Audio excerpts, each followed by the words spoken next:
বন্ধু, আমি সোন বিশ্বাস প্রতিদিন আজও স্বপ্নিল বাংলা ক্লাসের পক্ষ থেকে সকল শিক্ষার্থী বন্ধুকে স্বাগত। দেখো না, আজ একটা ভীষণ ইন্টারেস্টিং টপিক। তোমরা এটা জানো না, আমার দৃঢ় বিশ্বাস 100 জনে হয়তো জানো না, ছাত্রছাত্রীরা, ছেলেমেয়েরা, বেশিরভাগ মানুষ হচ্ছে এটা জানে না। বিষয়টা এরকম যে বাংলা সাহিত্যের পঞ্চকবি কারা এবং কেন। তোমরা এই যে পঞ্চকবি, বাংলা সাহিত্যের পঞ্চকবি কারা, এটা সাধারণত জানো না। তোমরা যদি জেনে থাকো বাংলা সাহিত্যের পঞ্চ পাণ্ডবটা হয়তো কখনো জেনেছো, ঠিক আছে? এই যে পঞ্চ পাণ্ডব, এটা হয়তো অনেকের জানা, বাট পঞ্চকবি কে এটা সাধারণত জানা না। তাই আমার অনলাইন শিক্ষার্থী বন্ধুদের জন্য আমি বরং নিত্য নতুন আমি ভাবনা চিন্তা করি, আমি অনলাইনে আসি বা না আসি, আমি ক্লাস করি বা না করি, যে নতুন কিভাবে কোনো টপিক দিয়ে আমার ছেলে মেয়েদের সমৃদ্ধি ঘটানো যায়, আমি সেই চেষ্টাটা কিন্তু করি। সেদিক থেকে তাকিয়ে আজ কিন্তু বাংলা সাহিত্যের পঞ্চকবি কারা সেটা শেখাবো, এবং কেন তাদের পঞ্চকবি বলা হয় সেই জিনিসটাও কিন্তু শেখাবো। খুবই ইন্টারেস্টিং একটা বিষয়। পঞ্চ পাণ্ডব আমরা জানি, মহাভারতের যে পঞ্চ পাণ্ডব ছিল, সেখান থেকে পঞ্চপাণ্ডব কথাটা এসেছে। বাংলা সাহিত্যের পঞ্চকবি আমরা পড়েছি, এবার জানবো কিন্তু মানে পঞ্চ পাণ্ডব পড়েছি, এবার পঞ্চকবি। আসলে পঞ্চকবি জিনিসটা কি সেটা আগে বলি, তারপরে কারা না কারা সেটা দেখা যাবে। পঞ্চ পাণ্ডবের বিশেষত্ব যখন ক্লাস করেছি বলেছি, এবার পঞ্চকবিটা বলি। যে বন্ধু দেখো, পঞ্চকবি তাদেরই বলা হবে, পঞ্চকবি সেইজন পাঁচজন। পঞ্চ মানে বুঝতে পারছো কত? পাঁচ। পঞ্চ মানে বুঝতে পারছো পাঁচজন কবি। সেই পাঁচজন কবিকেই পঞ্চকবির আয়তায় আনা হবে। যে পাঁচজন কবি একই সঙ্গে গীতিকার, নিজে গান গাইতে পারেন। দুই হচ্ছে সুরকার, তিনি গানের সুর দিতে পারেন। তিন হচ্ছে রচয়িতা, তিনি গান কিন্তু লিখতে পারেন। অর্থাৎ যে ব্যক্তি একই সঙ্গে গান লেখেন, একই সঙ্গে গান করেন এবং একই সঙ্গে গানের সুরারোপ করেন, সুরও দিতে পারেন, এই পাঁচজনকে কিন্তু একসঙ্গে বলা হচ্ছে কিন্তু পঞ্চকবি। কি বললাম? যে ব্যক্তি একই সঙ্গে গান লেখেন, একই সঙ্গে কিন্তু গান, নিজে গান, একই সঙ্গে কিন্তু সুরও দেন, সেটা পঞ্চকবি। তাহলে কি বর্তমান যুগে অনেকেই তো এটা করতে পারে, গান লিখতে পারে, গাইতে পারে, সুর দিতে পারে? আসলে নয়। আমরা হচ্ছে যখন আমাদের রবীন্দ্রনাথ যে সময়টা, ওই রবীন্দ্র সমসাময়িক, রবীন্দ্র পরবর্তী, এই পূর্ববর্তী, এই জায়গাটায়, ওই সময়টাই করে বাংলা সাহিত্যে যেসব পাঁচজন কবি একই সঙ্গে গান রচনা করছেন, একই সঙ্গে লিখছেন, বা একই সঙ্গে গান নিজে গাইছেন, একই সঙ্গে সুরারোপ করছেন, তাদের বলা হচ্ছে কিন্তু পঞ্চকবি। অর্থাৎ রবীন্দ্র সমসাময়িক যারা ছিলেন, যারা একই সঙ্গে কিন্তু গান লিখছেন, একই সঙ্গে গান কিন্তু তোমার গাইছেন এবং একই সঙ্গে কিন্তু সুরারোপ কিন্তু করছেন। পঞ্চ পাণ্ডবের জায়গাটাও দেখেছিলাম সেই রবীন্দ্রনাথকে কেন্দ্র করেই, ঠিক আছে? এখানটায় পঞ্চকবির জায়গাটাও কিন্তু সেই রবীন্দ্রনাথকে কেন্দ্র করেই।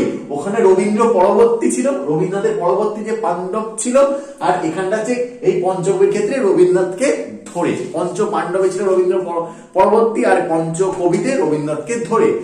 সেই পাঁচজনকে কে দেখো বন্ধু? রবীন্দ্রনাথ ঠাকুর নিজে। আমরা জানি রবীন্দ্রনাথ ঠাকুর নিজে অজস্র গান লিখেছেন, তিনি গান নিজে গেয়েছেন, তিনি সুরারোপ করেছেন। এই জন্য রবীন্দ্রনাথ নিজে গান গেয়ে, নিজে সুরারোপ করে কোন গানটা কিভাবে গাইতে হবে সেটাও বলে দিয়েছেন বলে রবীন্দ্রনাথের গানকে কি বলা হয় বলতো? রবীন্দ্রসঙ্গীত। অর্থাৎ রবীন্দ্রনাথ নিজে গান লিখতেন, নিজে গাইতেন, নিজে সুরারোপ করতেন এবং কিভাবে গাইতে হবে সেটা বলে দিতেন, তাই রবীন্দ্রসঙ্গীত। কিন্তু দ্বিজেন্দ্রলাল বা রায় বা কাজী নজরুল ইসলামের ক্ষেত্রে তারা গান লিখতেন, গাইতেন, কিন্তু কিভাবে সুরারোপ করতে হবে সেটা সব জায়গায়, অর্থাৎ তার গানটা কিভাবে গাইতে হবে সেই স্কেল, লয়, তাল কিন্তু তারা বলে দেননি, নিজেরা বলে যাননি। কিন্তু রবীন্দ্রনাথ যেটা বলে গেছে সেটাই কিন্তু করতে হবে, অন্য কিছু করা যাবে না, তাই সেটা রবীন্দ্রসঙ্গীত। আর ওনারা করেছেন, বাট বলে যাননি এইভাবেই করতে হবে। তারা লিখেছেন, গেয়েছেন, সুরারোপ করেছেন, কিন্তু বলে যাননি এইভাবেই করতে হবে, তাই তারা কিন্তু হয়ে গেছে কিন্তু তখন সঙ্গীত নয়, তখন কিন্তু দ্বিজেন্দ্র গীতি, নজরুল গীতি। অর্থাৎ রবীন্দ্রনাথ একটা সঙ্গীত, কারণ তিনি সমস্ত ক্রাইটেরিয়া বেঁধে দিয়েছেন, আর এই ক্রাইটেরিয়াটা বেঁধে দেননি, তাই এই দুজনেরটা কিন্তু হয়ে গেছে গীতি। বোঝা গেল? যেমন রবীন্দ্রনাথের প্রচুর গান আছে, আমার বলার অপেক্ষা রাখে না। আমার পরানো যাহা চাই তুমি তাই, ওগো তুমি তাই, যেদিন পড়বে না মোর পায়ের চিহ্ন এই বাটে, প্রচুর গান আছে, যদি তোর ডাক শুনে কেউ না আসে। অর্থাৎ শেষ করা যাবে না। এক গীত বিতানে 2232টা গান আছে, ভাবতে পারছো? তাহলে কত গানের তিনি রচয়িতা সেটা বলার অপেক্ষা কিন্তু রাখে না। তারপর আছে কাজী নজরুল ইসলাম, ঠিক আছে, আরেকজন বিখ্যাত পঞ্চকবির একজন, যিনি একই সঙ্গে গীতিকার, সুরকার, রচয়িতা। এবং কাজী নজরুল ইসলামের গানেরও প্রচুর গান আছে, তারও শেষ করা যায় না। আমার প্রিয় একজন মানে কবির একজন কাজী নজরুল ইসলাম। তার কিছু কিছু গান সত্যি আমার মানে মন ছুঁয়ে যায়, ঠিক আছে। যেমন এই যে তোমরা অজস্র অনেক জানো, কিন্তু আমার সঙ্গে সেটা মিলবে এটা নেই। যেমন আমি অনেক পড়েছি, মোর প্রিয়া হবে সোরানি, দেব খোপাই তারার ফুল, কিংবা বললে জবা বল, কেমন করে পেরিলে তুই মায়ের চরণ তল, কিংবা প্রেম এসেছিল নীরবে, সে তো হয় মৃদু পায় আমি পারিনি তা জানতে। এই যে বিখ্যাত বিখ্যাত গানের কিন্তু রচয়িতা কিন্তু আমাদের কাজী নজরুল ইসলাম, ঠিক আছে। ফলে রবীন্দ্রনাথ পঞ্চকবির একজন হচ্ছে, আমাদের কাজী নজরুল ইসলামের পঞ্চকবির একজন হচ্ছে, কারণ তারা একই সঙ্গে গান লিখছেন, গাইছেন এবং সুরারোপ করছেন। তো হচ্ছে রজনীকান্ত সেন, ঠিক আছে। এই যে রজনীকান্ত সেন, এই রজনীকান্ত সেন তিনি একই সঙ্গে গান লিখেছেন, গেয়েছেন, সুরারোপ করেছেন। তারও বিখ্যাত গান আছে কিন্তু, আমরা প্রচুর গাই, যে কোনো উদ্বোধনী সঙ্গীত হিসাবে এর গানটা কিন্তু গা হয়, রজনীকান্ত সেনের গানটা। কি গান বলতো বন্ধু? কোন অনুষ্ঠানে উদ্বোধনী সঙ্গীতে বেশিরভাগ ক্ষেত্রে এটা গাওয়া হয়, তুমি নির্মল করো মঙ্গল করো মলিন মর্ম ছাই, ঠিক আছে। কার গান বলতো? এই রজনীকান্ত সেনের গান। কিংবা মায়ের দেয়া মোটা কাপড় মাথায় তুলে নেড়ে ভাই, এই যে তার গান, দেশাত্মবোধক যে গান, যে মায়ের দেয়া মোটা কাপড় মাথায় তুলে নেড়ে ভাই, এই যে বিষয়টা দেখো। তাহলে দেখো এই যে রজনীকান্ত সেন, তার তিনি একই সঙ্গে গান লিখছেন, একই সঙ্গে গান গাইছেন, একই সঙ্গে কিন্তু সুরারোপ কিন্তু করছেন, তাই তিনিও পঞ্চকবি একজন কিন্তু হয়ে যাচ্ছেন। তাহলে হচ্ছে অতুল প্রসাদ সেন, বিখ্যাত আরেকজন আমাদের পঞ্চকবির একজন অতুল প্রসাদ সেন। তারও প্রচুর গান তোমরা পড়েছো, যে বলো বলো বলো সবে, হ্যাঁ ঠিক আছে। এই যে বলো বলো বলো সবে, শতবীণা বেনু রবে, ভারত আবার জগৎ সবাই শ্রেষ্ঠ আসন লবে, ঠিক আছে। এই যে বিষয়টা, তার বিখ্যাত কিন্তু একটা গান। যে কোনো গান কিন্তু আমাদের ভারতবর্ষকে যখন উপস্থাপন করতে হয়, তখন অতুল প্রসাদের এই গানটা কিন্তু গাওয়া হয়, যে বলো বলো বলো। এখন তো আমরা 4 জন কবির কথা জেনে ফেলেছি, এবার বাকি থাকলো কিন্তু দ্বিজেন্দ্রলাল রায়।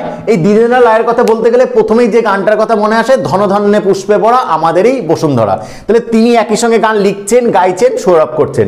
ফলে রবীন্দ্রনাথ ঠাকুর, কাজী নজরুল ইসলাম, রজনীকান্ত সেন, অতুল প্রসাদ সেন, দ্বিজেন্দ্রলাল রায়, এই 5 জন কবি একই সঙ্গে গান লিখেছেন, গান গেয়েছেন এবং সুরারোপ করছেন। তাই এই 5 জনকে একসঙ্গে বলা হচ্ছে কিন্তু পঞ্চকবি, রবীন্দ্রনাথকে সঙ্গে নিয়ে। কিন্তু পঞ্চপাণ্ডবে কিন্তু রবীন্দ্রনাথ পরবর্তী 5 জন কবিকে কিন্তু ধরা হয়েছিল।